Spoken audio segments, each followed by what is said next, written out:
Here with us, Anthony Esposito. He is the CEO and founder of Ascalon 6 Capital. And Tim Descher is the executive director of Unleash Prosperity.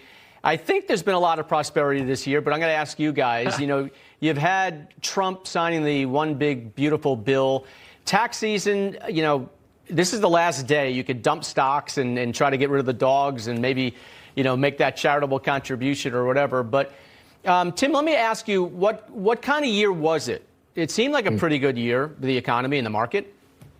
Yeah, it was a great year. And part of the reason was the deregulatory agenda from the Trump administration. We forget that's sort of the unspoken sixth man in the whole basketball game that we have going here as the economy.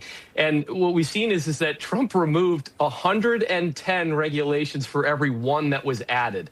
This was a deregulatory juggernaut agenda, and it made its way through the market. It made its way right to small businesses.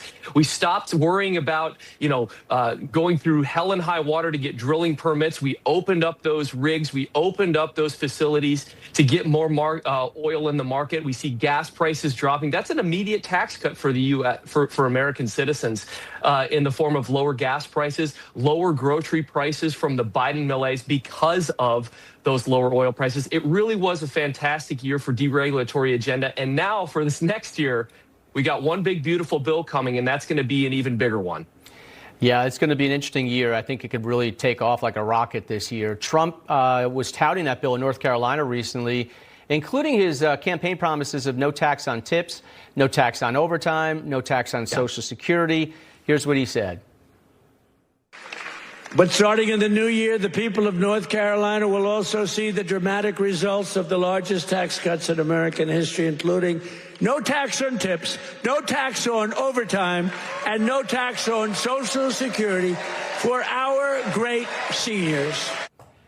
Unless, Anthony, you live in some states like California, New York, a lot of other blue states, because they're collecting those taxes for their own state coffers. In other words, they have not changed state law to reflect and match up with federal law. So, people are going to get a tax cut. It's just not going to be as big as they wanted it to be, depending on where they live.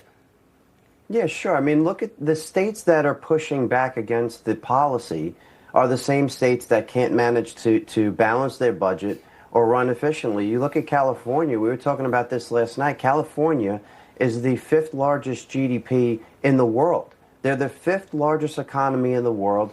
They can't balance a budget. They have a high-speed rail that's 30 years in development that was supposed to cost $30 billion. Now it costs $130 billion. So the point is, they'll push back on anything they can to continue to suck out tax dollars from the tax base and continue to give less and less to those same taxpayers. And this is why you see in states like California, with 1 million plus people, legal citizens, leaving the state over the past 4 to 5 years. So they don't want to get on the agenda. They don't want to help the American people. The American people are catching on to that, and they're voting at the ballot box on Election Day. They're voting with their feet and leaving these states. It's a real problem.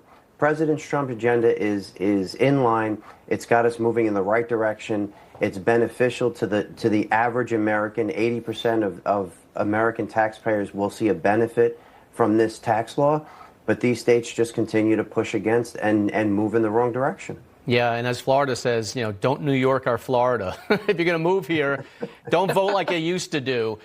Another big story of the year is, the Fed lowering interest rates 3 times in 2025.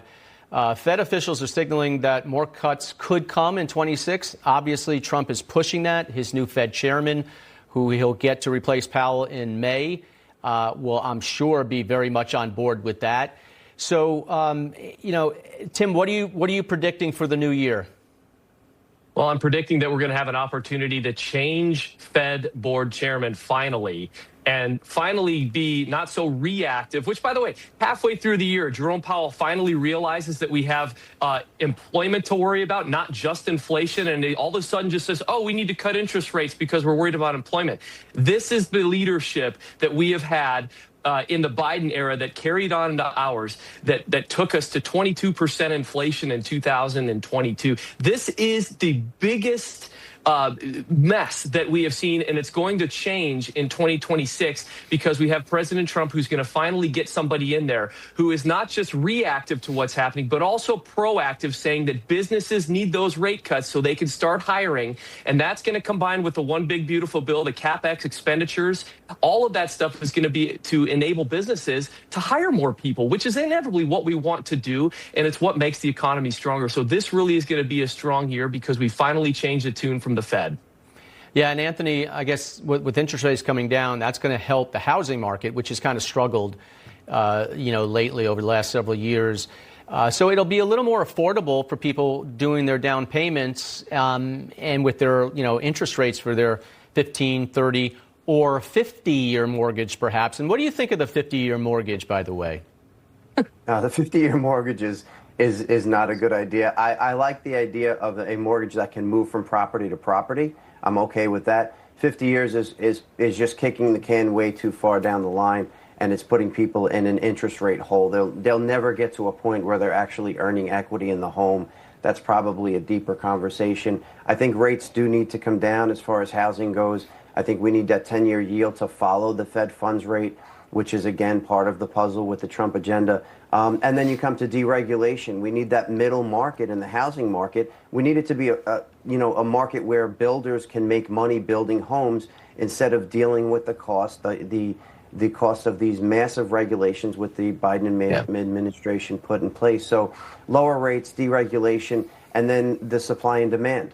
The demand needs to come from legal citizens. We can't have illegals in the country taking up homes in the middle and lower end of the range that American citizens should and should have the option to buy. So those three factors together, I think, will be in place and will help the housing market in 26 and 27. Yeah, that's something that a lot of people just can't connect the dots from A to B on illegal immigration. It's not just crime and those issues. It's housing, it's education, it's health care, it's why you can't get into the emergency room. All those things happen when you add at least 10 to 20 million people over the course of a few years. Boys, it's good to see you, and have a very prosperous 26. Happy New Year. Likewise. All right.